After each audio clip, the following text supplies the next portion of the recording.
नमस्कार मित्रांनो. आपण एक्सेल शिकायला सुरुवात केलेली आहे आता. तर बेसिकली एक्सेल काय आहे? तर एक्सेल सिंपल Microsoftने तयार केलेलं एक ॲप्लिकेशन किंवा पॅकेज आहे. ज्याचा मुख्यतः उपयोग हा कॉम्प्युटरवरती कॅल्क्युलेशन्स करणे हा आहे. कॅल्क्युलेशन्स म्हणजे आपण गणिती प्रक्रिया करू शकतो किंवा तुलनात्मक क्रिया करू शकतो.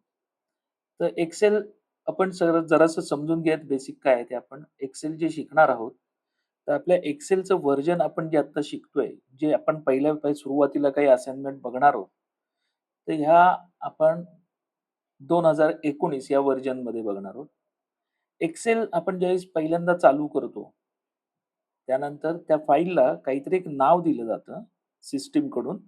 त्याचं नाव आहे एक्सेलचं बुक 1. जसं तुम्हाला आठवत असेल, जर तुम्ही वर्ड वापरला असेल, तर वर्ड ज्यावेळेस तुम्ही चालू करता, त्यावेळेस वर्डच्या फाईलला पहिलं नाव असतं डॉक्युमेंट 1. तसं एक्सेलच्या फाईलचं नाव आहे बुक 1.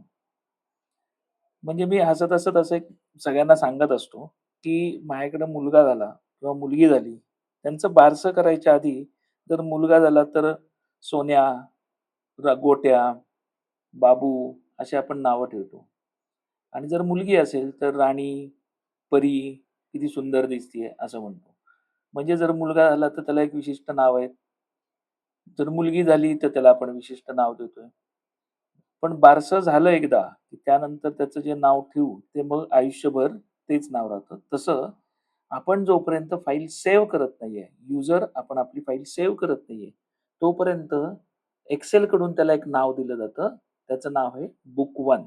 आता हा बाब्याचे म्हणून बुक 1 द्यायचंय, तर काय आहे? तर सिंपल कन्सेप्ट काय आहे, ते आपण पुढे बघूयात. आपल्या एक्सेलच्या फाईलचं एक्सटेन्शन आहे .xlsx. आता एक्सटेन्शनचा अर्थ असा असतो, की एक्सटेन्शन म्हणजे आपलं खानदान. आपण कुठल्या खानदानातले आहोत. म्हणजे फॉर एक्झाम्पल मला मुलगा आला, मी त्याचं बारसं केलंय आणि बारसं केल्यानंतर मी पेढे वगैरे वाटतोय आणि सगळ्यांना नाव सांगतोय सलील. तर आता सलील पेंडसे सांगायची काही गरज नाहीये. कारण का माझाच मुलगा आहे म्हटल्यावर पेंडसे हे आडनाव बाय डिफॉल्ट आलंच. तसं एक्सेलमधनं तुम्ही ज्या पण फाईल सेव्ह कराल, त्या सगळ्या फाईलचं एक्सटेन्शन हे पुढे डॉट म्हणजे XLSX असं येईल. म्हणजे फॉर एक्झाम्पल मी जर का माझ्या फाईलला फर्स्ट असं नाव दिलं, FIRST माझी ही पहिलीच फाईल आहे सपोज मी त्याला नाव दिलं फर्स्ट. तर त्या फाईलचं पूर्ण नाव असेल first.xlsx. म्हणजे या एक्सटेन्शनवरनं ओळखलं जातं, की आपण कुठल्या पॅकेजमधून, कुठल्या सॉफ्टवेअरमधनं ती फाईल तयार केलेली आहे. जसं मला कोणी सांगितलं, की .docx असं एक्सटेन्शन आहे. तर मला लगेच कळेल, की .docx म्हणजे ही वर्डची फाईल आहे. .pptx म्हणजे ही पॉवर पॉइंटची फाईल आहे. तसं एक्सेलच्या फाईलचं एक्सटेन्शन असतं .xlsx. बघा आपण एक्सेल ज्यावेळेस चालू करतो, त्यानंतर आपल्याला स्क्रीनवरती असे रोज आणि कॉलम्स दिसतात. आपण एक्सेलची स्क्रीन चालू करून बघणार आहोत, पण मी आधी एक छोटंसं तुम्हाला एक्सप्लेन करतोय बघा, की अशी रो आणि कॉलम्स आपल्याला दिसतायत.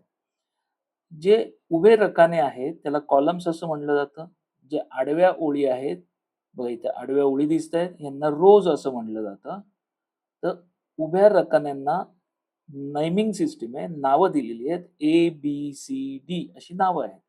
आणि आडवे रोज जे आहेत, त्यांना नंबरिंग सिस्टम आहे. 1, 2, 3, 4, 5 असं आपल्याला हे एक छोटंसं टेबल दिसतंय. आता ह्याच्यात एक सेल दिसते बघा, मी एक चौकोन करून दाखवला आहे. सेल म्हणजे काय? तर जिथं रो आणि कॉलम एकमेकांना छेदतायत. ओके. म्हणजेच intersection between row and column. Row आणि कॉलम जिथे एकमेकांना छेदले जातात, त्याला सेल असं म्हणतात. आणि आपण एक्सेलमध्ये जे काही काम करणार आहोत, ते या सेलमध्येच करणार आहोत. तिथंच आपल्याला एक्सेलमध्ये हे असा एक चौकोन दिसतो बघा आणि त्याच्या उजवीकडे खालच्या बाजूला एक छोटासा डॉट दिसतो. हा जो चौकोन आहे, याला सेल पॉइंटर असं म्हटलं जातं आणि जो खाली डॉट आहे, त्याला फाइल हँडलर टूल असं म्हटलं जातं. आता आपण बघूयात, की मी एक्सेल ओपन केलंय बघा. एक्सेलच्या फाईलचं नाव काय माझं? बुक 1. ओके. आणि हे दिसतंय आपल्याला ए, बी, सी, डी जसं मी चित्रात दाखवलं होतं, तसे हे कॉलम्स आहेत. बरं आता कॉलम्स आहेत किती? तर टोटल कॉलम्सची संख्या आहे 16,384 आणि माझ्याकडे एकूण रो आहेत एक्सेलमध्ये 10,48,576. बघा इकडे ही एक्सेलची स्क्रीन समजून घ्या. हे 16,384 कॉलम्स आहेत, उभे रकाने आहेत. पण आपल्याकडे इंग्लिशमध्ये 26 कॅरेक्टर्स आहेत. कारण का ह्यांनी ए-बी-सी-डी दिलंय. म्हणजे असं करत मी लास्टचा कॉलम माझा जो आहे इथं आता त्याचं नाव येईल झेड इथं. पण पुढे कॉलम्स आहेतच आहेत 16,384 कॉलम्स आहेत.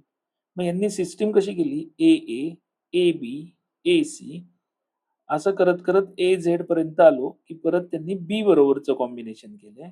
बी-ए, बी-बी, बी-सी असं करत सगळ्यात शेवटचा जो कॉलम आहे, त्या कॉलमचं म्हणजे 16,384 या कॉलमचं नाव आहे एक्स-एफ-डी. त्याचप्रमाणे रोजला नंबर्स आहेत 1, 2, 3, 4, 5, 6 असे 10,48,576 रोज आहेत.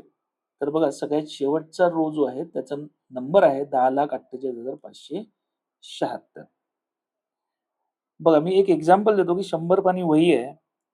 तर त्या वहीमध्ये 100 पानं आहेत आणि प्रत्येक पानावरती 20 ओळी आहेत. एका पानावरती 20 ओळी अशी 100 पानाची माझी वही आहे. तुम्ही जर का वही आपली बघितली तर त्याच्यावरती लिहिलेलं असतं नोटबुक किंवा लॉंग बुक असं काहीतरी लिहिलेलं असतं बघा, एक्सरसाइज बुक. तसं 16,384 कॉलम्स आणि 10,00,000 बघा हा लास्टचा कॉलम आणि 10,48,576 रो. हे जे काही आहे हे एका शीट वरती असतं. जसं वहीच्या एका पानावरती 20 ओळी तसं या एका शीट वरती 10,48,576 रोज आणि 16,384 कॉलम्स हे एका शीट वरती. मी इथं प्लसला क्लिक केलं तर मी दुसरं शीट ऍड करू शकतो. म्हणजे वहीचं माझं दुसरं पान झालं. आता ह्या पानावरती सुद्धा सेम 16,384 कॉलम्स, 10,48,576 रोज. यालाच म्हणतात हे जे शीट आहे याला म्हणतात वर्क शीट. म्हणजे मला फाइल्स करायच्या असतात बघा. माझ्याकडे प्रोजेक्ट करायचे असतात. तर मी एक फाईल मला माहित नाही प्रोजेक्टला किती पानं लागतात. मी सेपरेट पेजेसवर लिहितो आणि त्या फाईलला अटॅच करत जातो. मीन्स अनलिमिटेड पेजेसची वही तयार करत जातो. तसं हे वर्कशीट्स तुम्ही किती ऍड करू शकता? तर वर्कशीट्स असतील अनलिमिटेड. 2019चं जे व्हर्जन आहे तिथपासून वर्कशीट्स तुम्ही अनलिमिटेड ऍड करू शकता. म्हणजे हे शीट 1, शीट 2 अशी कितीही वर्कशीट्स ऍड करता येतील. आता या सगळ्या वर्कशीट्सला 100 पानाला मिळून एक वही म्हणलं आणि त्याला आपण लॉंग बुक, नोटबुक असं म्हणलं होतं. तसं वर्कशीट 1, 2 अशा कितीही वर्कशीट्स तुम्ही ऍड जरी केल्यात, तर त्या सगळ्या वर्कशीट्सला मिळून म्हणलं जातं वर्क बुक. त्याला काय म्हणलं जातं? Work book. म्हणजेच मगाशी मी जसं एक्झाम्पल दिलं, की मुलगा झालाय म्हणून बाब्या, बंटी, गोट्या असं काहीतरी नावं ठेवलेत. तसं या एक्सेलच्या फाईलला मुळात वर्क बुक असं म्हणलं जातं. म्हणून तर त्याचं बाय डिफॉल्ट फाईल नेम आहे बुक 1. तर ही एकदम बेसिक इंट्रोडक्शन आपण एक्सेलचं घेतलंय. पुढच्या लेक्चरमध्ये आपण एक्सेलची ओपनिंग स्क्रीन म्हणजे एक्सेल चालू केल्यानंतर काय आपल्याला दिसतं ते बघूयात. धन्यवाद.